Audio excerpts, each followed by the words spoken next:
Hello everyone and welcome to the first EduGeek webinar of 2026, which we hope you'll all find very helpful and informative. Today we're very pleased to have Adam Pilton, Michael Coffer and Imran Rai here from Heimdal Security and Charles Greig, the IT Director of Oxlip Learning Partnership, here to talk to you all about Heimdal Security Operations Centre, SoC, for schools and how their products can help with your security needs. As usual, there will be a Q&A session at the end of the talk, and if any of you want to ask a question, then feel free to use the chat box to post them up, and we'll try to get through as many as we can at the end of the session. Welcome everyone, it's great to have you here today, and thank you all for taking the time out to speak to our members. And now I'll hand you over to Adam, who'll take it from here. Perfect, thank you very much, Chris. And I've got to say, before I get going, I was actually quite enjoying that whole music, the 5-minute countdown there. Had a very Daft Punk theme to it, very good. Right, so today we're going to be talking about SOC for schools. We're going to be talking about Heimdal, but really we're going to be digging into education and cybersecurity within education. Now, it's not just going to be me talking, it can be joined with some other Heimdalians. First up, Michael Coffer. Some of you may know Michael. He's our account executive and education sector liaison. Michael will join later and he will introduce himself as well then. Also, Imran. Imran is our senior cybersecurity architect and technical lead here at Heimdal. Now, Imran is going to be giving us a live demonstration of the Heimdal product. And I would definitely stress that if you have any questions, particularly around the product, Imran's your man. So save those questions there for the end for the Q&A.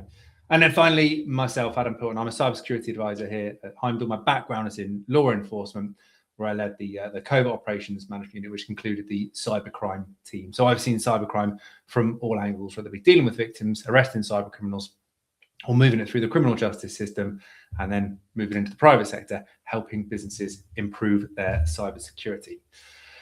So the first thing I want to talk about is the ICO report that we saw at the end of last year, 2025. And this really dug into the idea of the insider threat within schools. And what it told us, though, was that more than half of insider attacks in schools are actually caused by students. That 97% of stolen credential incidents trace back to those same students. And this isn't something new for most people on this call. People working in schools will recognize this is a real problem. I myself, when working on the cybercrime team, dealt with multiple cases that involved schools. One such case where a young lad essentially shoulder surfed his teacher. He was stood behind him as he logged in and he saw his teacher's password. Now, for most students, they probably wouldn't think anything of that and wouldn't even think to make note. But this student did. And ultimately, those credentials gave him access to the school network, which he then used to set up a crypto mining setup, which allowed him to make some money on Monero. But the real issue here is that that student was willing to do that and capable of doing that. Now, going back to the ICO report, they looked at over 200 incidents, and this really did reveal a significant problem. A quarter of the issues that they looked at were caused by poor data protection practices.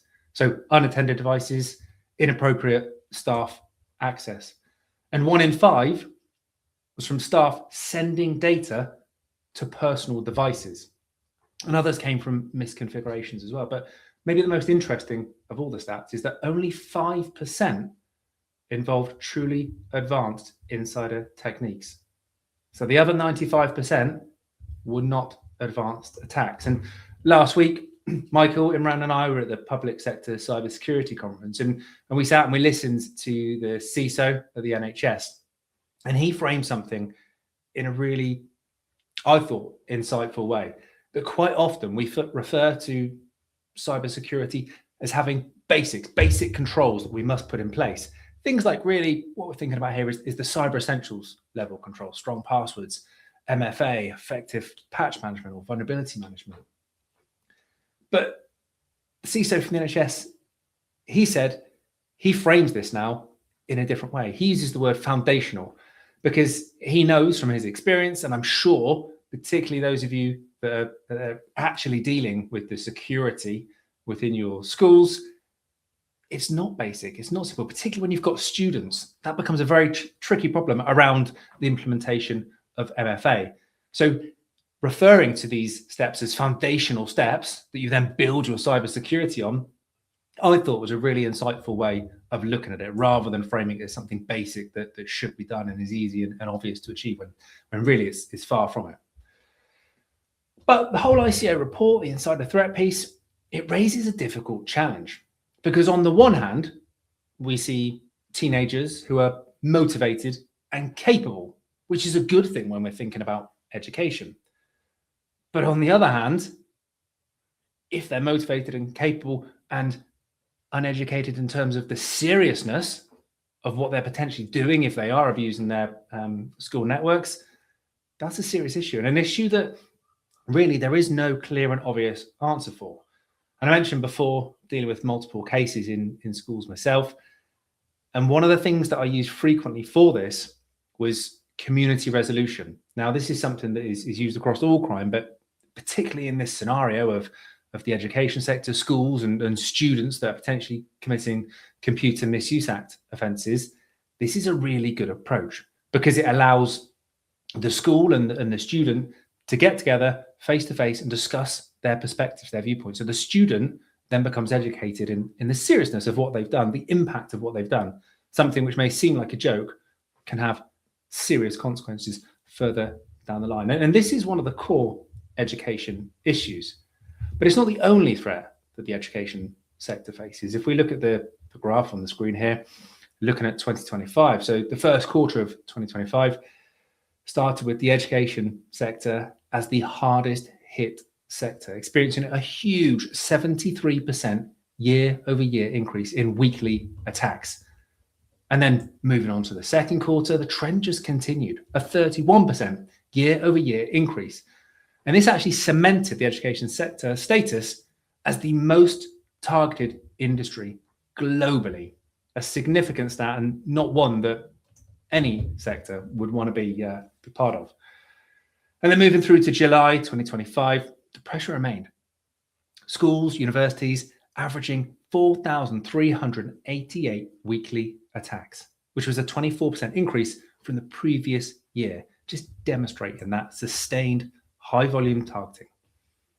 And then moving to the end of 2025, I'm sure most people on this call would have heard of Kiddo now, because hackers breached Kiddo, a global nursery chain, and personal data of about 8,000 children were stolen. Things like names, addresses, and maybe most concerningly, safeguarding notes.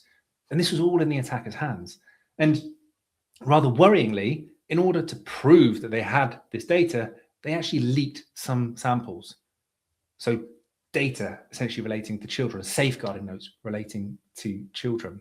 And that breach in itself wasn't just limited to the UK. Kiddo operates around the world, America, India, China as well.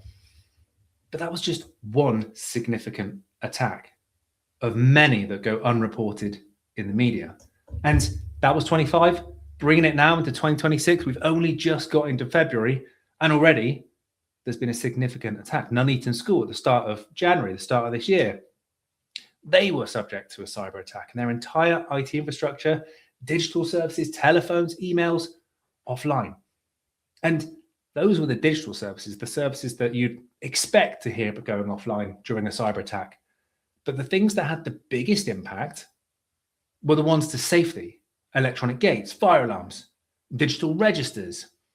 And because those weren't available, because they were dependent on the network, the school was deemed to be unsafe and had to be shut. And this lasted for approximately 2 weeks until the school was able to officially reopen again to its students.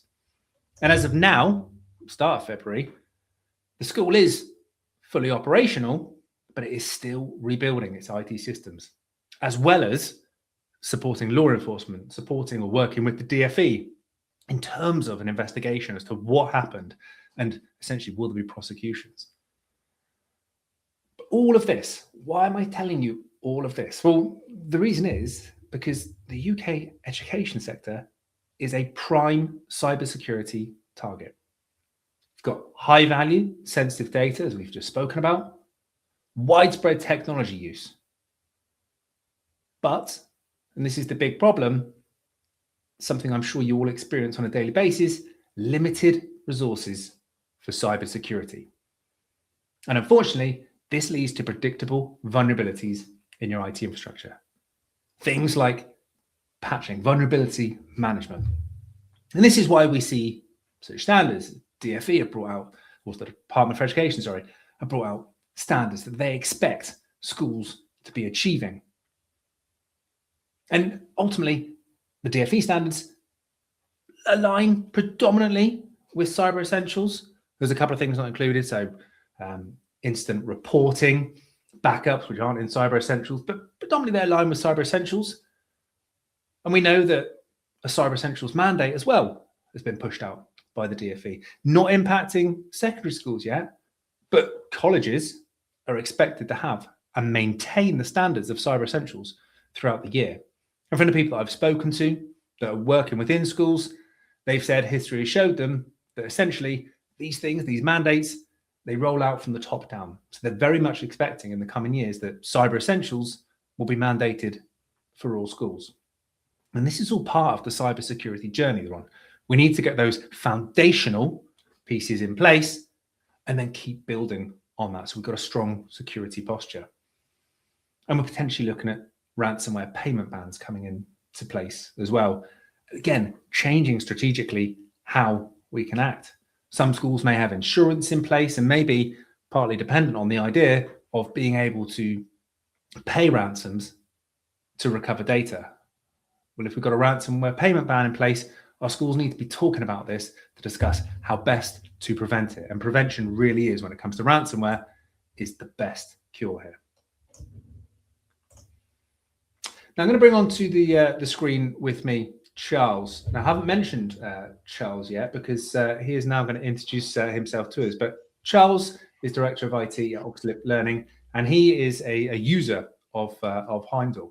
So Charles, I'll pass the mic to you for you to introduce yourself and describe or explain your experience using Heimdal. Cool. Okay. Well, I mean, I probably won't just. Well, I'm going to do it. I'm Charles. I'm the Director of IT at Oxlip Learning Partnership. So I look after thousands of devices, thousands of kids, hundreds of staff. It's. I mean, I imagine with the audience we're likely to have that's a familiar state of affairs. Now, probably in a similar vein. The weight of looking after all this cybersecurity stuff weighs heavily on my shoulders.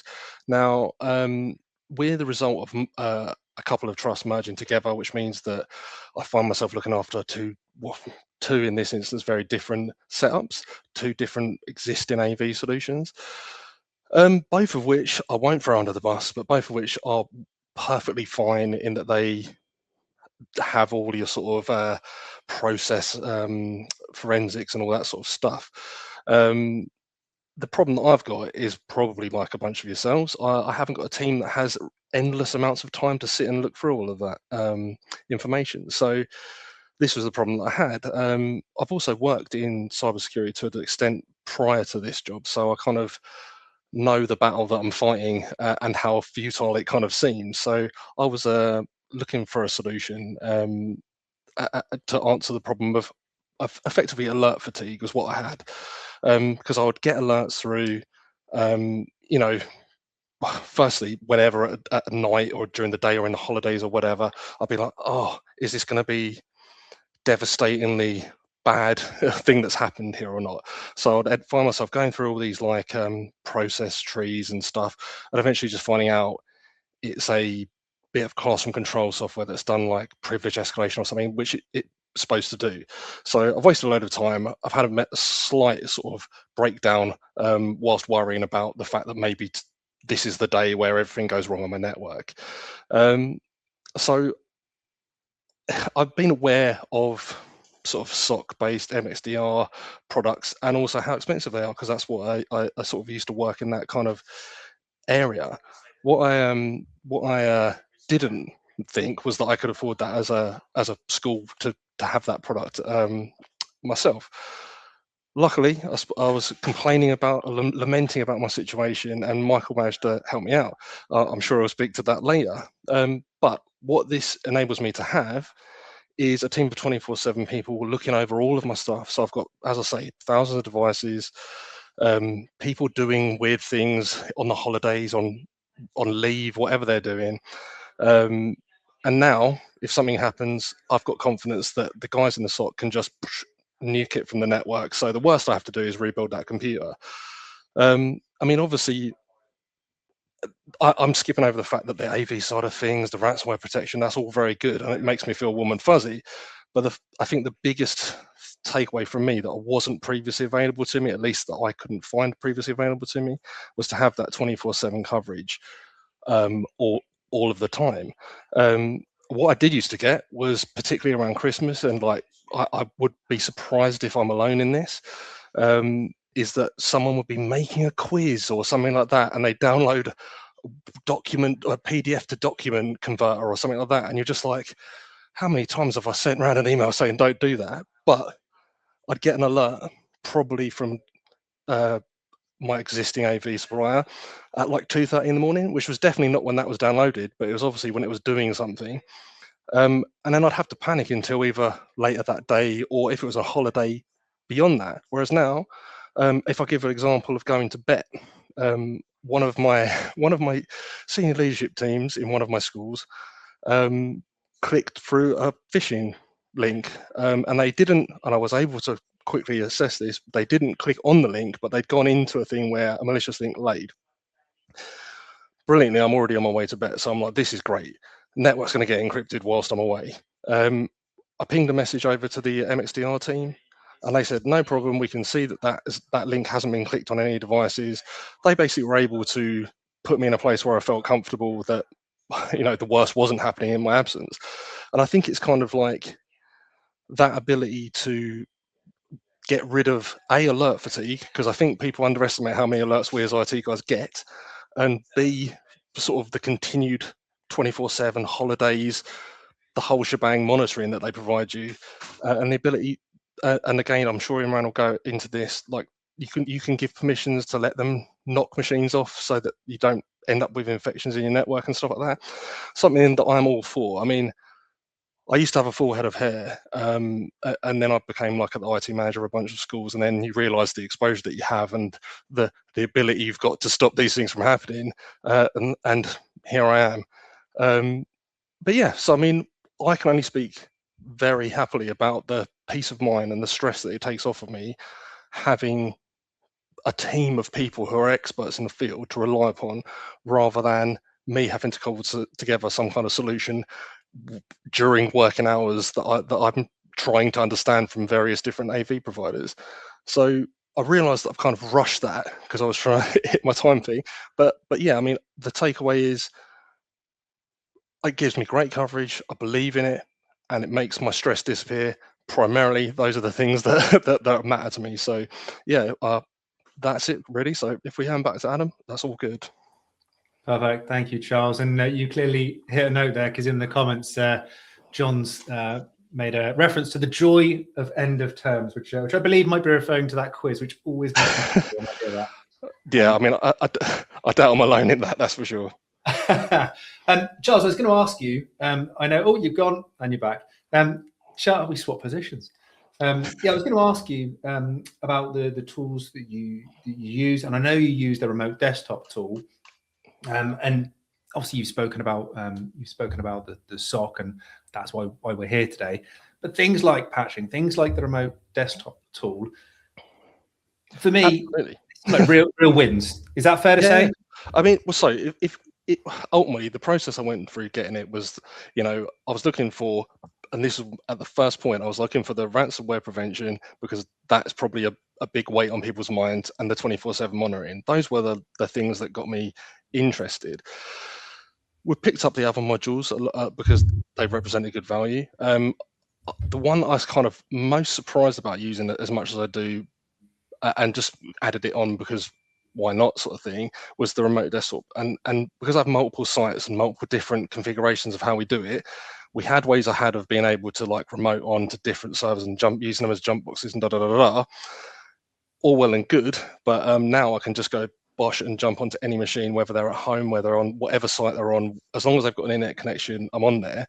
The thing that really kind of blew my mind was the patch management side of things, because we had good setups in both of these sort of different trusts that merged together. One was using SCCM or Mecum or whatever the Microsoft preferred name is at the time, doing all the updates. One was using, I want to say, Windows for Business, like the cloud-based. You'll have to forgive me on not remembering the right acronym for that one, but the cloud-based updates.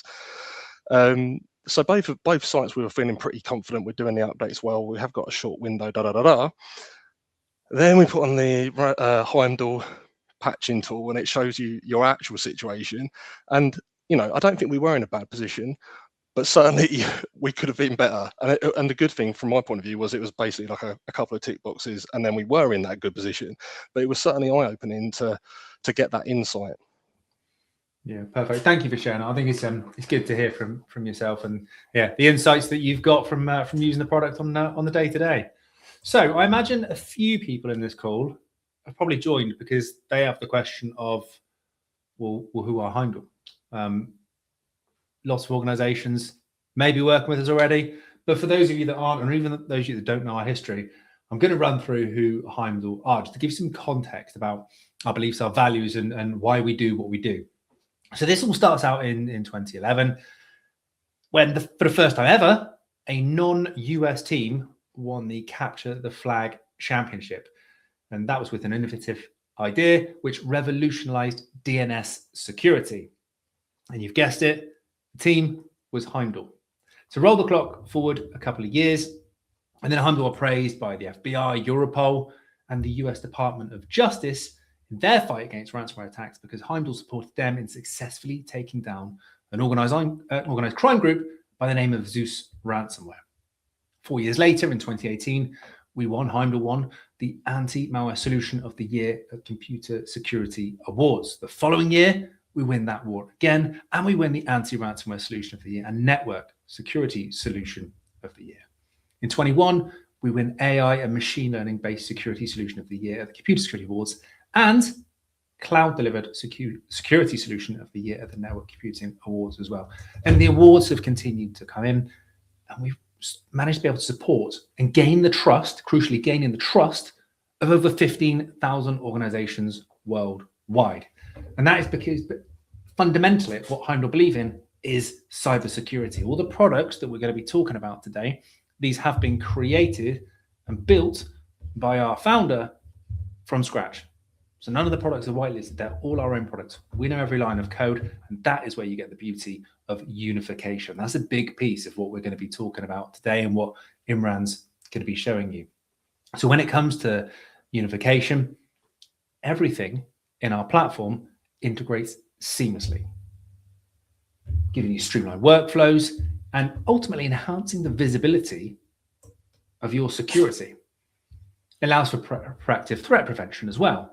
So we utilize advanced machine learning algorithms to be able to predict and then prevent potential security breaches before they even occur.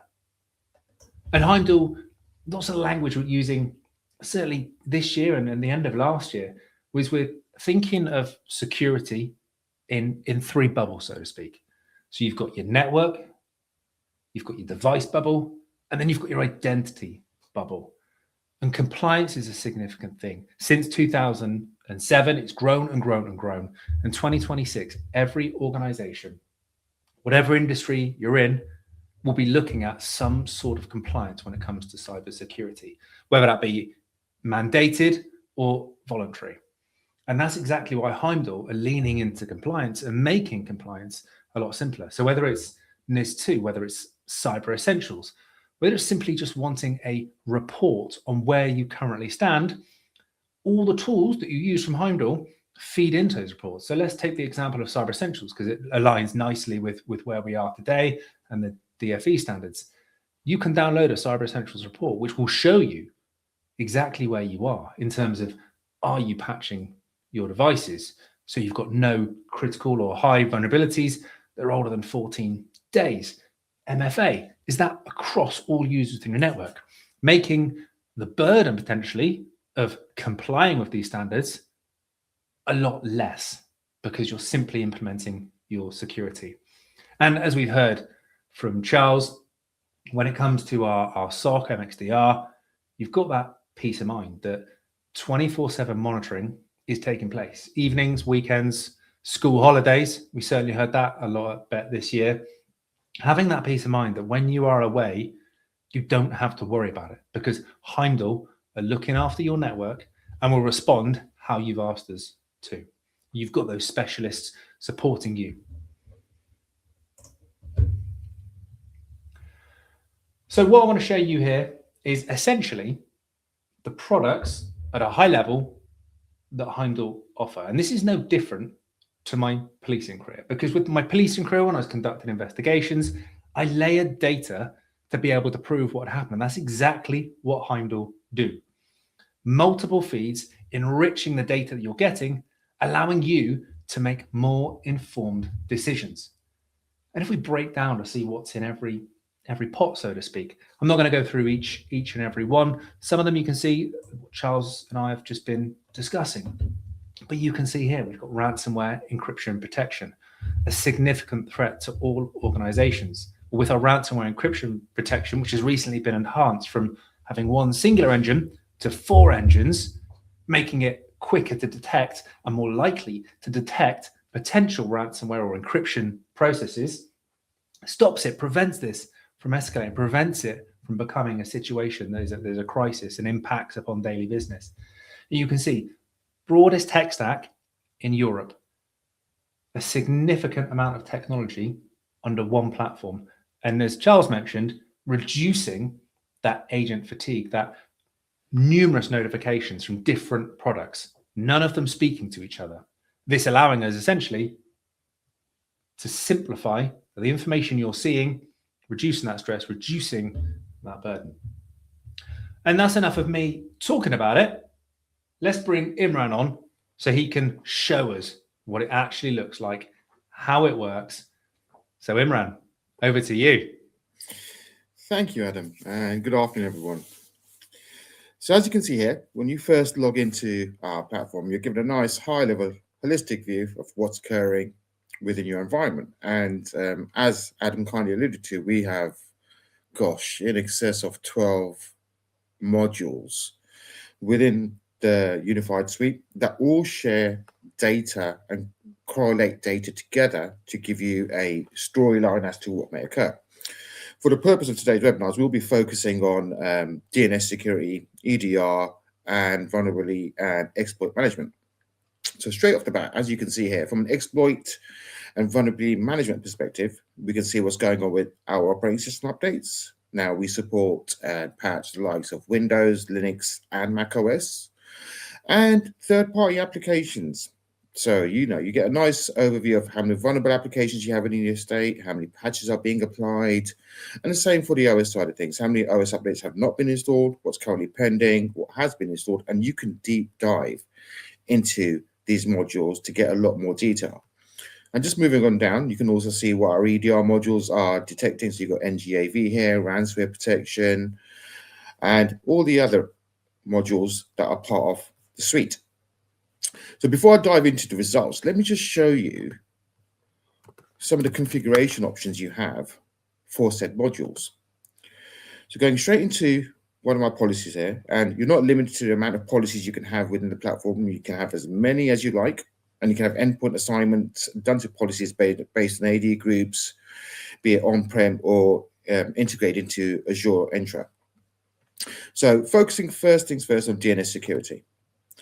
So the one thing that we're very well known for is being able to let you know what process is making a DNS request and the threat related to that.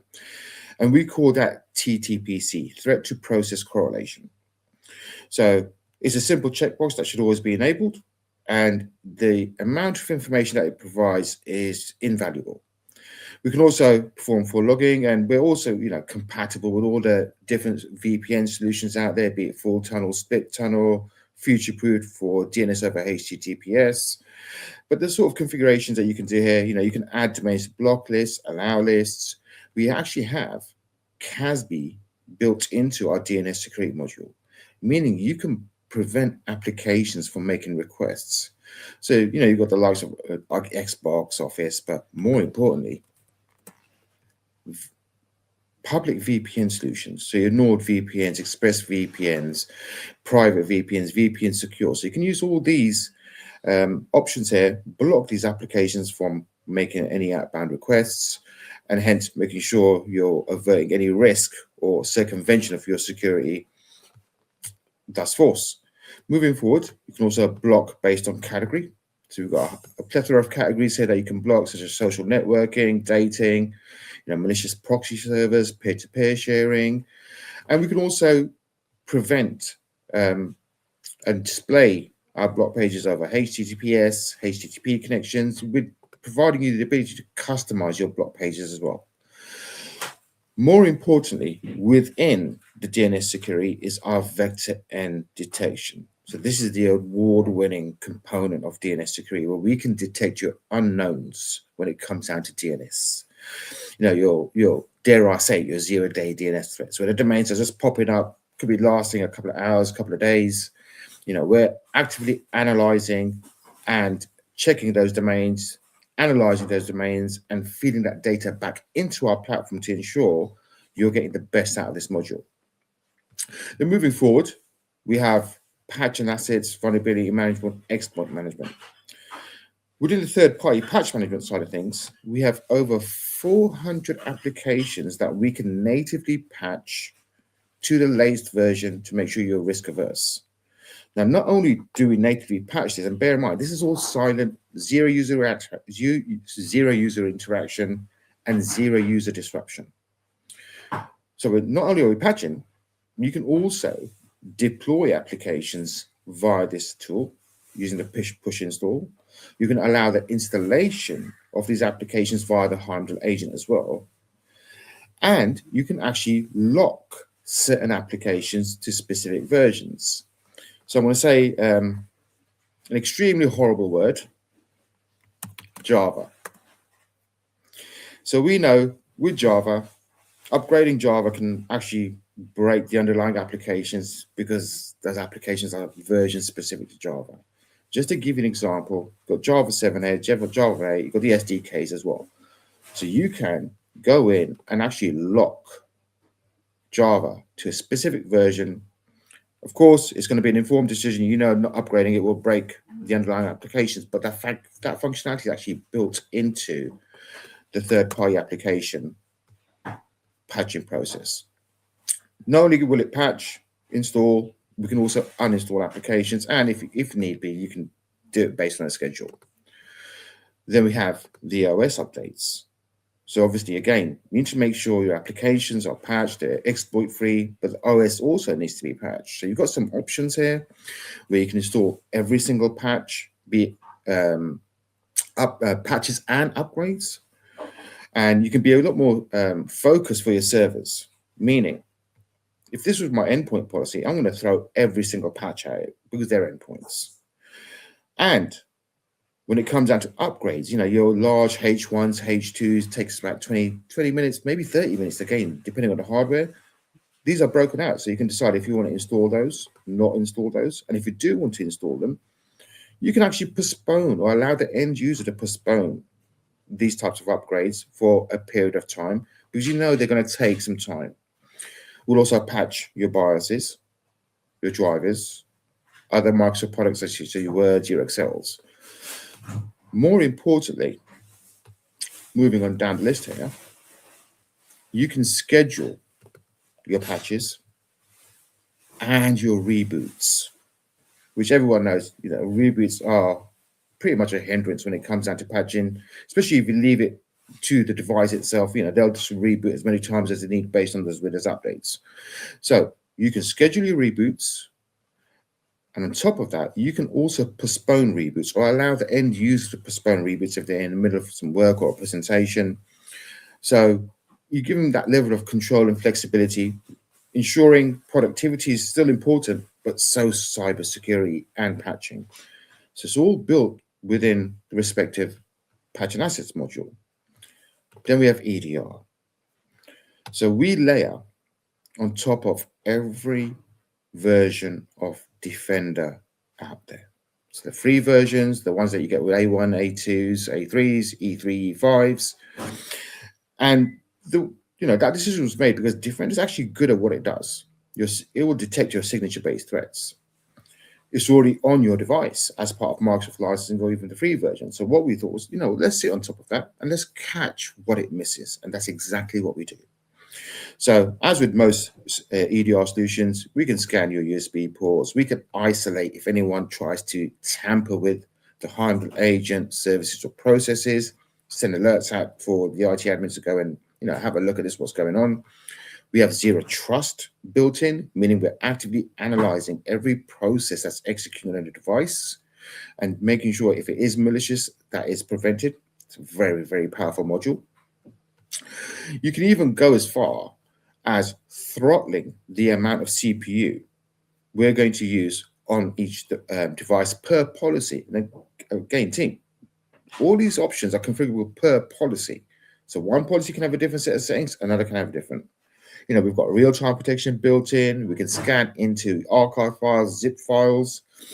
If for any unknowns, we'll detonate in our cloud, come back with an answer within real time, back down to the agent. Then we have XTP, Extended Threat Protection. So if you're aware of what the MITRE ATT&CK framework is, it's slowly becoming industry recognized as a framework where all the tactics, techniques, and procedures that the bad guys use to actually break into your networks are being documented and listed. So what Extended Threat Protection, XTP, does is align with that framework. So here you can see every single MITRE ATT&CK rule present that we're going to detect and prevent against, such as lateral movement, discovery, executions, credential access, defense evasions, remote system discoveries. The list goes on. So we're fully aligned with the MITRE ATT&CK framework. Then we have firewall, remote access protection, and brute force attack protection built into the EDR module as well. So we'll manage the local firewall at every single device. We will also monitor and prevent access to remote ports. So you can decide what ports you want us to monitor. You can decide if you want to, allow internal IPs or devices to access those ports, or you can block those as well. And if you do want to provide access, you can allow access based on adding respective IP, but more importantly, and this is the key part, adding an expiration date so that once you've granted a remote access for X period of time, once that date has been hit, it's going to cease. It's going to stop. No more access is allowed. And this is the key part because, when it comes to remote access, most organizations, they set it up and dare I say it, they forget that it's even set up because there's so much other work going on. So this just gives you a bit of reassurance that if you do allow remote access over specific ports, after the time period is finished, it ceases. And then we've got brute force attack protection, where we are doing exactly what it says here. We're detecting BFA attacks right across the board, ensuring that if anyone is trying to, obtain passwords or anything of the like, you got a level of protection there and alerts that will show you who's doing it, where it's coming from, etc. And then lastly, ransomware encryption protection. And as Adam kindly mentioned, this module has evolved. So we actually went back, analyzed what's going on in the world when it comes down to ransomware, and based on that, this module has evolved. So we are now detecting your volume shadow copies, system restore points, because ransomware will attempt to delete those. And before the encryption process even starts, it's going to start renaming files. So these engines have now been added to give a more comprehensive level of protection for ransomware. And lastly, we have our canary engines. You can also consider these as local honeypots. So we're adding local honeypots onto every device within strategic locations to ensure that we provide a level of protection against the types of ransomware that's out there. So we've spoken about DNS security, vulnerability management, patching assets, and EDR. What does this actually look like within the product? Just to give you some visibility. So I go to products here. Let's start with third-party patching. Just quickly, because I know we might be running out of time and I can talk about this forever. So I can see all my host names, my usernames, the software. I can see, and I'm looking at a latest patch view here, what has been patched. what version was existing, what have I been patched up to, and have I averted a risk? And this score, this CVSS score, is coming from the NIST database. So it's industry standard. The view that everybody's going to be more interested in is what is outdated in my environment. Just let's take the view. And then more importantly, let's sort via risk score. You now have visibility of every application on every host, the version installed, the version you need to be upgraded to avert this risk.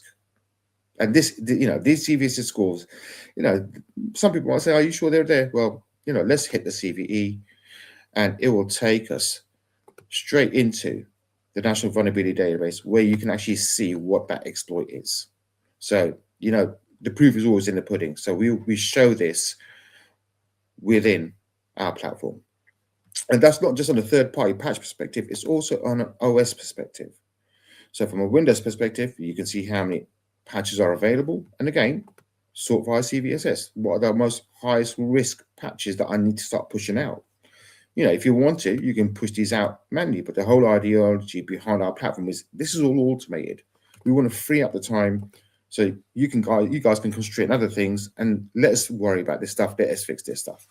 So you can see available patches, what's pending, as in they're sat on the endpoint, maybe waiting for a reboot, and what's installed. So full overview of what's going on within your estate from a patching perspective. DNS Security. You can see, again, how many analyzed requests we've done, how many attacks we've prevented, how many attempts were made to access a website or a domain that's on a block list. So you can see all this information within the platform. And again, every module is sharing and data with every other module and correlating that data back into what we call our Threat Hunting and Action Center, which is what our managed SoC service uses, which I'll just touch base on shortly. So again, you can see standard requests, all the different types of threats we're protecting against, what are the latest threats. As I mentioned previously, threat to process correlation. You can see the processes that are making requests, and you'll be surprised, it's not just browsers. Word can make DNS requests, Excel can, the command prompt can, curl can. So you have full control over there and visibility, and also CASB. So what applications are making requests out? And again, from these sections, you can take actions, you can add them to block lists or remove them from block lists. But again, the premise behind this is it's all automated. Once you've set everything up, you just leave it and you can focus on other tasks. Then moving on down the line, let's talk about our Threat Hunting and Action Center. Actually, just before I do jump out, let me just show you our EDR. So detections made against EDR. We've got the 4 respective modules there, NGAV, so you can see every single detection made, host, what is the file, path to the host, and type of infections, MITRE attack alignment, like I touched on earlier on. So all the different types of detections made when people are trying to attack your network and your device and moving across. What was the actual processes that they were using? What category it falls into within the MITRE attack framework? And obviously ransomware protection as well. So you'll be able to see, again, hosts, what was the actual username that's running the process? What was the process that was trying to perform the encryption? Was it blocked? Was it allowed? And as mentioned, all of this is fed into our Threat Hunting and Action Center, which is what our managed SOC team use to look after your environment. So they'll have full visibility of all the devices within your environment. There'll be a risk score against each device based on detections, and they'll also manage your users as well. If you're integrated into Azure Entra and you have our user security modules enabled. So we've spoken about the modules. We're talking about a managed SOC service. So how does that managed SOC service actually look? So here, what you can see is our MXDR SOC service permissions. So you can add your respective contacts here, contact telephone numbers, let our SOC team know when they should be contacting you. More importantly, we have one of the most granular SOC services in the industry at the moment. So based on all the active modules you have, XTP, detections, vector N for DNS security, even patching from a third-party and OS update side of things, NGAV, ransomware, email security, fraud prevention, firewall, etc. You can let our SOC team know. Should we just be notifying you, or should the SOC team also action this on your behalf? And it's as simple as notify the customer, allow our team to action, and they will literally isolate devices, resolve malware issues, sandbox items, start remote sessions if they need to start jumping onto machines to resolve the issues that are being seen. They'll assist with patching high risk and critical applications, restore files if it's a false positive, sandbox, etc. So it's a very, very granular service offering from the MXDR team, and you can pick and choose what you want the team to do, as well as to notify you or share that knowledge with yourself so you can action. It's totally up to you on how you'd like to set this service up and have them move forward, having an extra pair of eyes within your environment and providing that level of reassurance. So with that being said, I'll just hand over to my colleague Adam, because there is one more item that we'd like to talk through. Yeah, so Michael, I think you're best placed to talk us through this one. You there, Mike? There we go. Here he is. Indeed, I am. Hello, everybody. First and foremost, I can see all the questions coming in the chat. Superb. Lovely questions. We'll go through those at the end. So I'm one of the account executives. I work, time permitted, exclusively with the education sector, pretty much. And I see a lot of the challenges you guys are having. Obviously, I don't experience it myself, but living vicariously through you guys. And I know the budget, as Adam alluded to earlier, is one of the main issues from across the board, really. My role is to make sure that we find a solution that's right for you and that fits. To be honest with you, whether that's Heimdal or otherwise is another matter. And I want to get to the crux of what's the real challenge, because it's different school by school. It could be simply the amount of time that you're investing into these manual processes. It could be because you're doing so many other tasks, you don't have the time to live in these tools and to do the security tasks that you need to, or maybe don't have the skill set, and so therefore you can't give assurance to SLT when suddenly they see an attack like JLR or the M&S attack, and then they ask you questions and it's hard to give that assurance. Sometimes it's just simply that you think you're okay, and the only kind of indication of if you're not would be an attack, so you're kind of living with your fingers crossed, especially over times like Christmas. I know that can be particularly stressful for my customers before they move to us. So, but like I say, yeah, budget is the main issue here, and obviously we want to be realistic with schools about what they can attach. And I saw a couple of questions about, is this fit for a primary or is it for a MAT? I work with schools across the board, schools that are really, really tiny, primary schools, all the way up to huge MATs, the largest across the country. So we want to make sure everyone has the security that fits for them, is in the scope of what's realistic for them. So we have MDR Essentials and MDR Complete here. So MDR Essentials is focused on what's going to give you that 24/7 protection.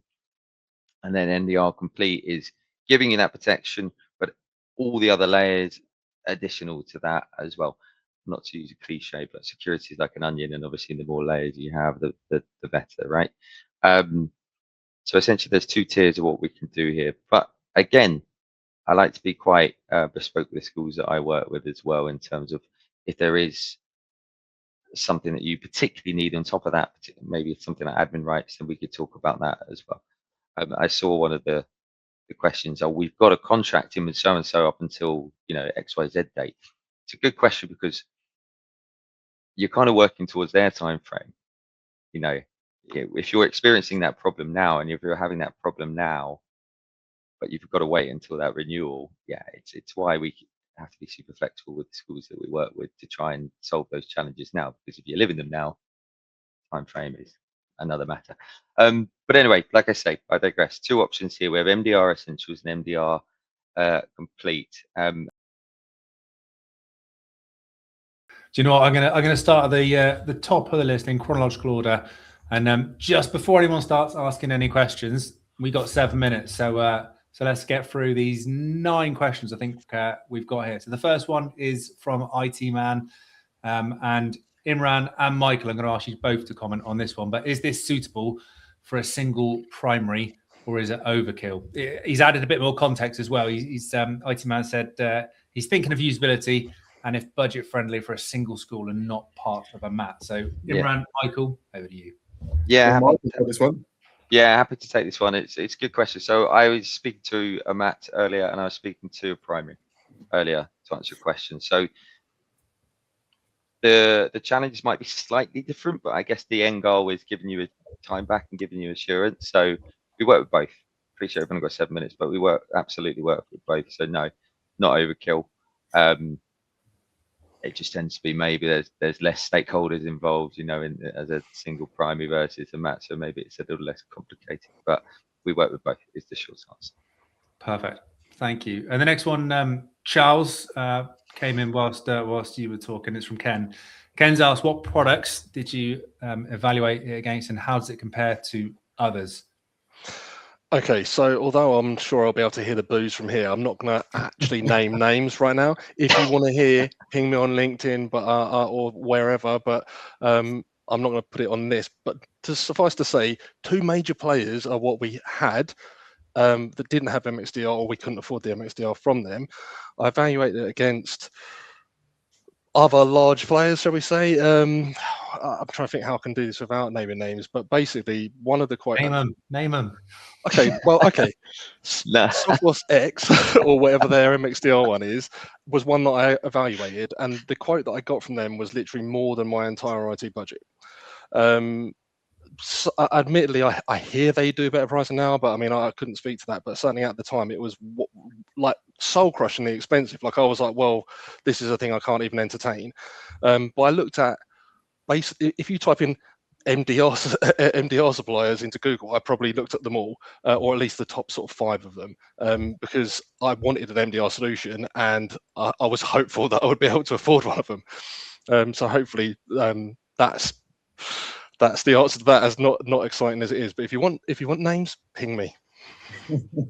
Perfect. Right. Next up, thank you for that, Charles. Next up is at iDecide has asked. So the product is quite modular.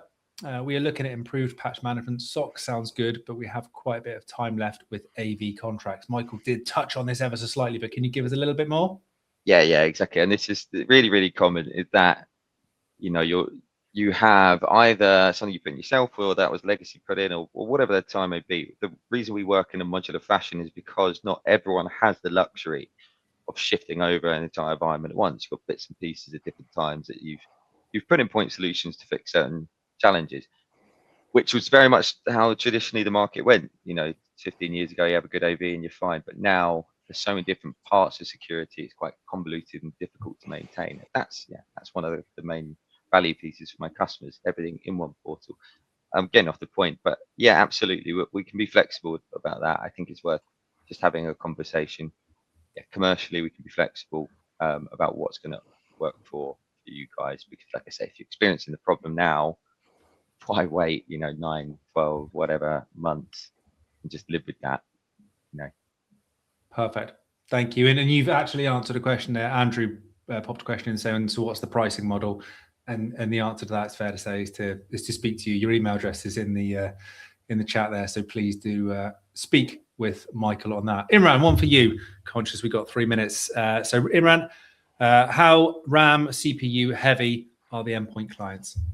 It is minimal. It's a very lightweight agent. You will hardly see it consuming any RAM or any CPU.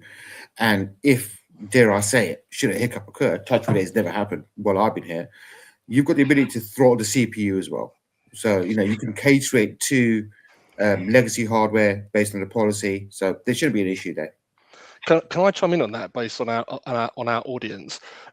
If anyone has those horrific DFE laptops that we got from the COVID thing where they gave them all out, they run it. If you've got a worse machine than them, then there we go. But those machines work with it and seem to be fine.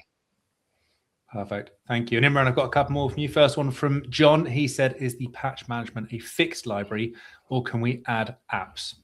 Great question. So the third-party patch management module has got 400 apps. We're always adding to those apps. You can ask us to add apps to that as well, which we'll vet and add. But we also have another module called Infinity Management that allows you to upload your own custom applications, not just deploy them, but also patch them with multiple different versions. So yes. Perfect. And this one, I was going to give it to you. I'm not sure it's more Michael, but you can answer it. Is this priced? Sorry, John has asked, is this priced by device, by pupil, or staff count?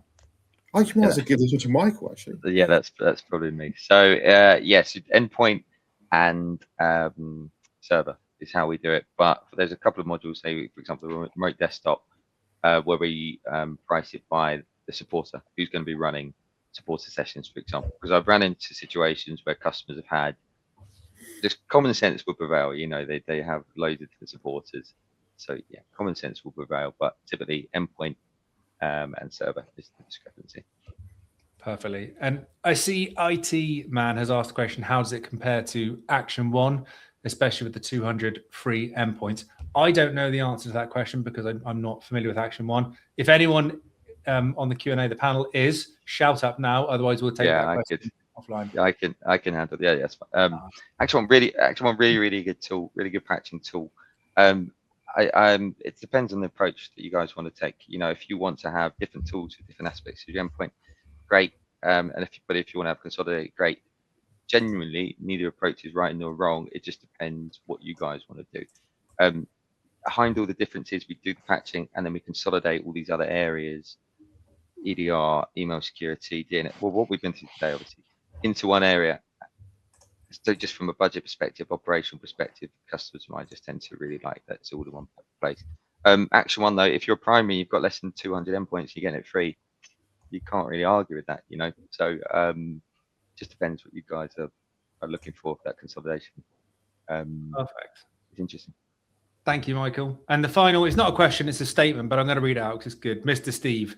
Mr. Steve said, we currently use Huntress in conjunction with Windows Defender for Business, but may consider switching now to Heimdal if it's more cost efficient. And I'm sure I can see Michael nodding there. He knows the answer already. So Mr. Steve, please contact Michael. He will definitely reassure you that it will be a lot more cost efficient. Right, conscious of the time. So with that being said, thank you all very much for joining us today. And Chris, back to you. Thanks very much, Adam. I'd just like to say thank you very much to both yourself, Michael, Imran and Charles for speaking to us all today, and everybody who joined in on the webinar. So thanks, everyone.